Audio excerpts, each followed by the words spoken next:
Nana's phone buzzed on the hospital waiting room chair.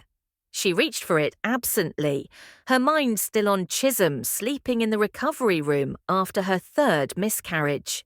The notification glowed. "You've been added to wedding planning squad." She smiled weakly, Chisholm's friends trying to cheer her up with next year's wedding prep. But when she opened the chat to scroll up for context, her heart stopped. The messages from 6 months ago were still there, every single one. And they weren't about weddings. Fair African Tales. Subscribe and turn on the bell for new stories. Nana had the kind of friendship people wrote articles about. 29 years old, senior architect at a firm in the business district, she'd known Chisholm Ease since their university days at Covenant. They'd been roommates, confidants, and sisters by choice for over a decade. When Nana landed her dream job, Chisholm threw her a surprise party. When Chisholm got engaged to Emeka, Nana designed their future home for free. They spoke every day, sometimes twice. Their friendship was the foundation both their lives were built on. Chisholm, 28, worked as a marketing executive at a telecommunications company. Beautiful, charming, and perpetually optimistic, she had a way of lighting up rooms. Her engagement to Emeka Nwosu, a successful investment banker, seemed like the perfect fairy tale.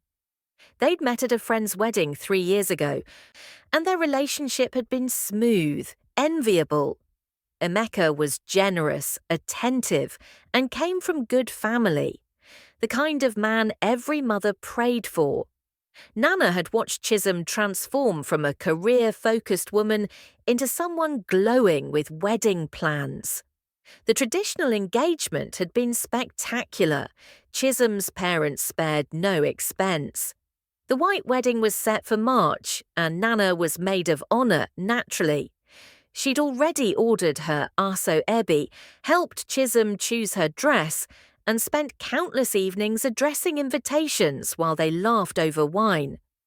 But beneath the surface of Chisholm's perfect life, cracks were forming that only she could see. 7 months before that hospital waiting room, Chisholm had discovered she was pregnant. Unplanned, but not unwelcome. She and Emeka had already paid the bride price after all. Traditional marriage made it acceptable, but at 8 weeks she miscarried. Nana held her through the tears, brought her pepper soup, stayed overnight when the grief felt unbearable. "It's okay, babe," Nana had whispered, stroking her friend's hair. "You and Emeka will have plenty of children after the wedding. This is just God's timing." Chisholm had nodded, but something in her eyes looked hollow. What Nana didn't know was that Chisholm's mother had a different reaction. Mrs. Ease, a strict Pentecostal woman, had been horrified by the premarital pregnancy despite the traditional rites. She'd called it shameful and evidence of loose behaviour. When the miscarriage happened, she'd said it was God's correction. The words had carved deep wounds into Chisholm's spirit. Chisholm's relationship with Emeka also hit turbulence she never mentioned to Nana. Emeka had been supportive during the miscarriage, but his mother, already sceptical of Chisholm's modern ways, began making pointed comments about fertility and damaged goods. The wedding was still on, but now it felt less like a celebration and more like a test Chisholm had to pass. In those vulnerable months, another man entered Chisholm's orbit at work. Dubem, 32, was the new regional director, confident, wealthy, and interested. He noticed when Chisholm seemed sad. He sent encouraging messages. He made her laugh during difficult days.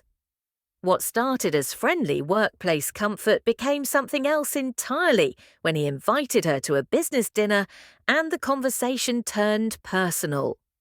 Dubem's attention felt like medicine.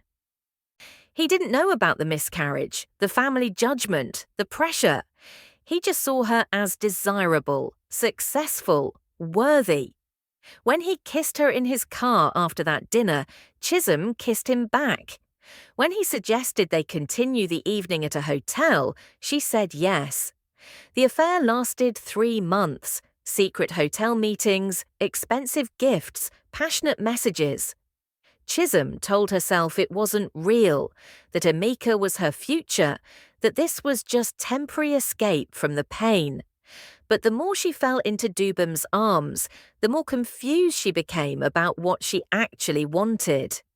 Nana noticed nothing.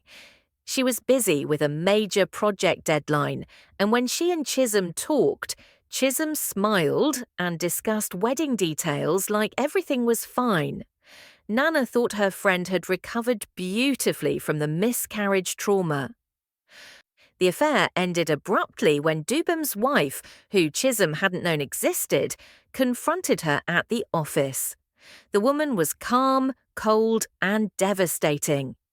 "He does this every year with someone new," she said.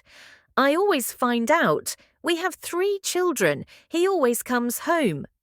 Chisholm was shattered, not just by the betrayal, but by the realization of what she'd become.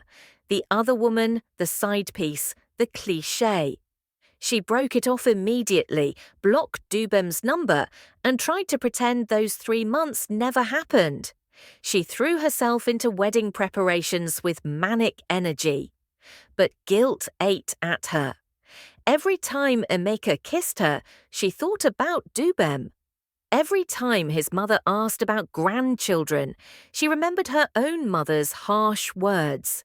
Every time Nana gushed about how perfect they were together, Chisholm wanted to scream the truth. 2 months before the wedding, Chisholm got pregnant again. This time, she wasn't sure whose baby it was. The timeline made Emeka most likely, but there was a window where it could have been Dubham's. The uncertainty made her physically ill. She couldn't tell Emeka. She couldn't tell anyone. So she made an appointment at a private clinic and terminated the pregnancy alone. The procedure took 15 minutes. The guilt would last forever. Nana found her crying in her apartment that evening and assumed it was stress about the wedding. "You're going to be a beautiful bride," she said, hugging her tight. "Just 2 more months, and all this planning stress will be over. Then you and Emeka can start your real life together." Chisholm sobbed harder, and Nana held her. Completely unaware that her best friend had just ended a pregnancy conceived during an affair and was spiraling into a darkness she couldn't articulate. The wedding day arrived. Chisholm looked stunning in her white gown, and Emeka looked at her with such love that she almost believed she could leave the past behind. Nana was beside her every moment, adjusting her train, fixing her makeup, whispering encouragement. "You deserve all this happiness," Nana said as they waited for the bridal march. "You're the best person I know." The wedding was beautiful. The reception was lavish. Everyone danced and celebrated. But that night, alone with Emeka in their honeymoon suite, Chisholm couldn't consummate the marriage. She cried instead, and Emeka held her, thinking she was overwhelmed by emotion. What Nana never knew was that weeks before the wedding, Chisholm had created a group chat with 3 other friends, Ngozi, Ifeoma, and Blessing. Not her close friends, but work acquaintances who wouldn't judge too harshly, women who'd made their own mistakes. In that chat, Chisholm confessed everything: the affair with Dubham, the confusion about the pregnancy, the abortion, the guilt consuming her. She needed to tell someone, and she couldn't tell Nana because Nana is too good, too pure. She'd never understand. She'd look at me differently forever. The other women had been supportive in that chat, sharing their own secrets, helping Chisholm process her choices. They'd agreed to never speak of it again after the wedding. The chat was archived, forgotten, a digital confessional that was supposed to stay buried. But 3 months into the marriage, Chisholm got pregnant again. This time she was happy, ready, determined to do it right. But at 10 weeks, she miscarried again. And then 3 months later, pregnant once more, she lost that baby too at 12 weeks. The doctors ran tests. Emeka's mother made accusations. Chisholm's own mother said perhaps God was still correcting her. The emotional toll was unbearable. And through it all, Nana was there. At every hospital visit, every crying session, every dark moment. "I don't understand why this keeps happening to you," Nana said after the third miscarriage, holding Chisholm's hand in the hospital. "You'd be such an amazing mother. This isn't fair." Chisholm just cried, carrying secrets that felt like stones in her chest. In the waiting room that day, Nana's phone buzzed with the group chat notification. Chisholm's friends were planning a surprise cheer-up gathering and had accidentally added Nana to the old chat instead of creating a new one. Nana opened it to coordinate, scrolling up to understand the context. And then she saw the messages from 8 months ago, before the wedding, during the time when she'd thought Chisholm was just stressed about planning. Chisholm: "I can't tell Nana. She'd hate me. She thinks I'm this good person, but I'm not. I slept with Dubem for 3 months while engaged to Emeka." Ngozi: "Girl, you're being too hard on yourself. It was a mistake." Chisholm: "A 3-month mistake, and now I'm pregnant and I don't even know whose baby this is." Blessing: "Have you considered telling Emeka?" Chisholm: "Are you mad? Tell him what? That I've been sleeping with my boss? That this baby might not be his? 2 months before our wedding. His mother already hates me." Ifeoma: "So what are you going to do?" Chisholm: "I'm ending it. The pregnancy, I mean. I have an appointment Thursday. I can't bring a baby into this mess when I don't even know who the father is." Nana's hands shook so hard she nearly dropped the phone. She scrolled further. Chisholm: "I did it. It's done. I feel so empty." Ngozi: "You did what you had to do. Don't torture yourself." Chisholm: "Nana found me crying. She thinks it's wedding stress. She kept saying how I deserve all this happiness, how I'm the best person she knows. I wanted to vomit. If she knew what I really am..." Blessing: "You're human. You made mistakes. It doesn't define you."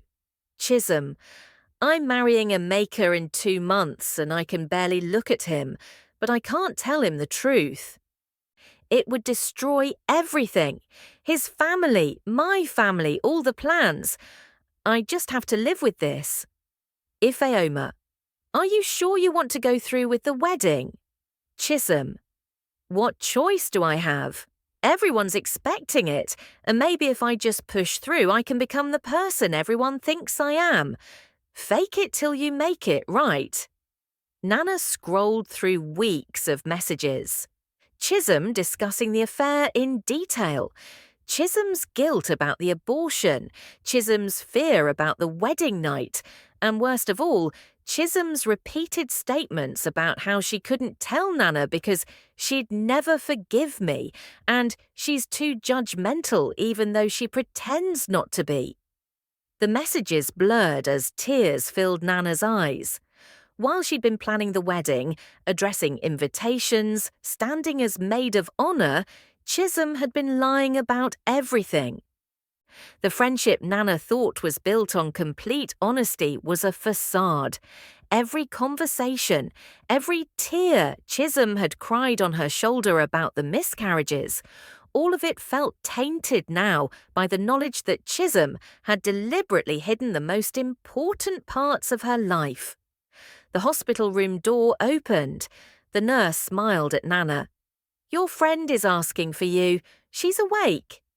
Nana stood on shaking legs. She walked to Chisholm's room like a ghost, the phone still in her hand, the chat still open.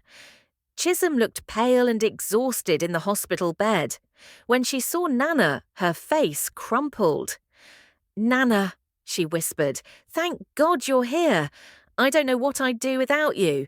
You're the only person who's never judged me, who's always been there." "Stop," Nana said quietly. Chisholm blinked. "What?" Nana held up her phone. "Ngozi added me to the wedding planning group chat, the old one, from before your wedding. I saw everything." The colour drained from Chisholm's face. "Nana, You had an affair with your boss for 3 months," Nana said, her voice eerily calm. "You got pregnant and didn't know who the father was. You had an abortion and never told Amika. And through all of this, you told those women that you couldn't tell me because I was too judgmental, because I'd never understand. Please," Chisholm reached out a hand. "Please let me explain." "You lied to me every single day," Nana continued, tears now streaming down her face. "I stood beside you at your wedding, thinking you were nervous. You were guilty. Every time you cried to me about these miscarriages, I felt so sorry for you. But how much of that was guilt about the baby you chose to terminate? That's not fair. Not fair." Nana's voice rose. "I have been there for everything, every cry, every fear, every moment. And you were lying to me the entire time. You married Emeka knowing you'd cheated on him, knowing you'd had an abortion, knowing everything was built on lies." Chisholm was sobbing now. "I was ashamed. I made mistakes, and I was terrified of losing you, of losing Emeka, of losing everything. So you lied instead. To everyone. You let Emeka marry you thinking you were someone you're not." "I love Emeka," Chisholm said desperately. "What happened with Dubem was a mistake, a moment of weakness after my first miscarriage when everyone was judging me." "And the abortion?" Nana asked. "Was that a moment of weakness too?" Chisholm flinched like she'd been slapped. "I was terrified. I didn't know what to do. I made a choice." "You made a choice to lie to everyone who loved you," Nana said. "And you made me complicit without my knowledge. Every time I comforted you, every time I defended you to people, I was defending someone I didn't really know." "You do know me," Chisholm pleaded. "Yes, I made mistakes, but the friendship is real. Everything between us is real." "Is it?" Nana asked coldly. "Because in that chat you said I was too judgmental, that I'd never understand, that I wasn't someone you could trust with the truth. So what exactly was our friendship based on? Me being your emotional support while you lied to my face?" "Nana, please. Does Emeka know?" Nana asked. "Does your husband know any of this?" Chisholm's silence was answer enough. Nana stood there for a long moment, looking at the woman she'd called her best friend for over a decade. "I need to leave," she finally said. "Don't go," Chisholm begged. "Please don't leave me like this. I just lost another baby. I can't lose you too." "You should have thought about that before you lied to me for 8 months, before you married a man you'd betrayed and never told him, before you made me unknowingly help you build a marriage on lies." Nana walked to the door. "What are you going to do?" Chisholm called out, panic in her voice. "Are you going to tell Emeka?" Nana turned back, and the look on her face was one Chisholm had never seen before. "I don't know what I'm going to do. But I know I'm done being the person you lie to while claiming I'm your best friend. Figure out your own mess, Chisholm. You've clearly been doing it all along anyway." She walked out, and the door clicked shut behind her with a sound like finality. Nana didn't go to Emeka immediately. For 3 days, she wrestled with what to do. The right thing felt impossible to define. Tell Emeka and destroy the marriage. Stay silent and be complicit in the deception. Cut Chisholm off and walk away clean. The questions haunted her like ghosts that refused to rest. She called in sick to work, something she never did. Her boss was understanding, but Nana barely registered the conversation. The phone felt heavy in her hand, weighted down by screenshots she'd taken of that damning group chat. Evidence of a betrayal so profound it had rewritten the last decade of her life. Her apartment became a prison of indecision. She'd pace from the living room to the bedroom, phone clutched tight, then sit on her couch staring at nothing. The TV played shows she didn't watch. Food sat untouched on her kitchen counter. Sleep came in fractured intervals, interrupted by dreams where Chisholm's face morphed between the friend she thought she knew and the stranger from those messages. On the first night, rage burned through her veins like wildfire. How dare Chisholm lie for 8 months? How dare she stand at that altar in white, professing vows built on quicksand? How dare she cry on Nana's shoulder about miscarriages while carrying the secret of a terminated pregnancy, one that might not even have been her husband's child? Nana typed out a message to Emeka at 2 a.m. "We need to talk. It's about Chisholm. It's urgent." Her finger hovered over the send button for 10 minutes before she deleted it. What right did she have to blow up someone's marriage? But what right did she have to protect a lie this massive? By the second day, doubt crept in like fog. She replayed every memory through this new lens. The wedding where she'd stood as maid of honour. Had Chisholm been thinking about Dubem when she said, "I do"? The nights they'd stayed up talking about life and love. Had Chisholm been lying then too? Or was the friendship real, just incomplete? Her sister called, sensing something was wrong. "You sound terrible. What's going on?" Nana almost told her everything. The words formed in her throat, desperate for release, but she swallowed them back. Speaking it aloud would make it real, would force her to act. So she mumbled something about work stress and ended the call quickly. That afternoon, Chisholm sent a text. "Please, just let me explain. I know I don't deserve it, but please give me a chance." Nana stared at the message for an hour. Her fingers typed and deleted responses dozens of times. "You had months to explain." Delete? "There's nothing you can say." Delete. "How could you?" Delete. Finally, she put the phone face down on the table and walked away. But the third day brought a different kind of torment. The weight of what telling the truth would unleash. She imagined Emeka's face crumbling as she showed him the screenshots. Imagined the explosion that would follow. Families torn apart, accusations flying, the scandal that would consume everyone she cared about. Chisholm's career could be destroyed, her reputation annihilated. The marriage would definitely end. And all because Nana chose to speak. Was that justice? Or was that revenge disguised as righteousness? She thought about Emeka's mother, who had already been cruel to Chisholm during the miscarriages. The woman would be vindicated, proven right in her suspicions. She'd make Chisholm's life a living hell.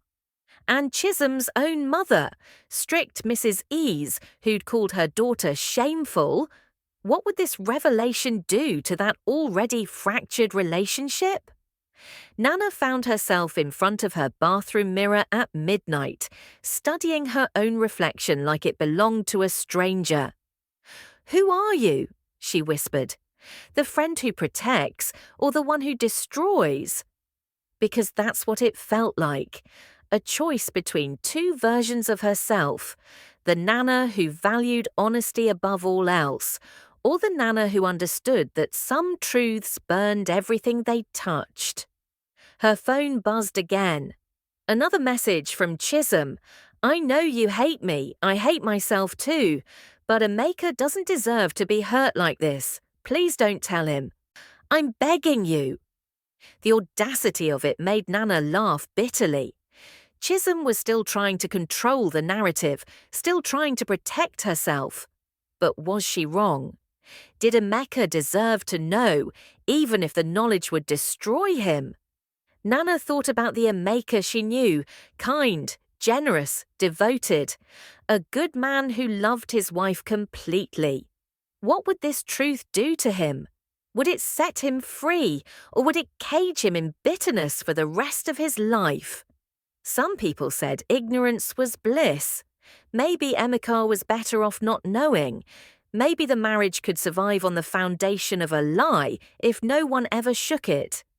But then she remembered his face at the wedding, the way he'd looked at Chisholm like she'd hung the moon. He'd married a woman who didn't exist, a fantasy version Chisholm had performed. Didn't he have the right to know who he'd actually married?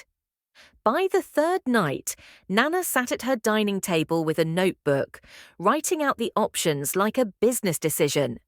Tell Emeka everything or stay silent. Cut Chisholm off and walk away or confront Chisholm again. Demand she tell him herself. She stared at the words until they blurred. None of the options felt right. Every path led to destruction, just different kinds, different victims. What would you do if you were Nana? Would you tell Emeka the devastating truth and watch his world burn? Would you stay silent and protect him from pain that might destroy him? Would you give Chisholm one last chance to confess herself? And what about Chisholm? Should she have told Nana from the beginning? Was her fear of judgment justified? Or did she rob her best friend of the chance to truly support her? Could their friendship have survived the truth if it had come out differently? Drop your thoughts in the comments below. Be honest. Be real. What's the right move here? Because the truth is, there might not be a right answer, just different shades of wrong. Do you need part 2 immediately? Let me know if you're ready to see what Nana decides and how this devastating story concludes. Because what happens next will change everything for everyone involved. The choice is made. The consequences are coming. Are you ready?